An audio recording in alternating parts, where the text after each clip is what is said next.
I ran into this last week. Here's what fixed it for me. If you're looking to switch your phone number from Alt or to Lebara, follow these simple steps to make the process smooth. Step 1. Check eligibility.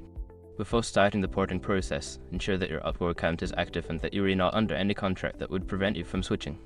Step 2. Request a PSC code. Contact Upwork customer service to request a porting authorization code PSC. You can do this via their website, app, or by calling them. The PSC code is usually valid for 30 days. Step 3. Sign up with Lebara. Once you have your PSC code, go to the Lebara website or local store to sign up for a new plan. During the sign-up process, you will be prompted to enter your PSC code. Step 4. Insert Lebara SIM. After signing up, you will receive your Lebara SIM card. Insert it into your phone and ensure that your device is unlocked to accept the new SIM. Step 5. Wait for confirmation. It may take a few hours to a couple of days for your number to be fully ported. You will receive a confirmation message from Lebara once the process is complete. Keep your Upwork SIM until the porting is confirmed.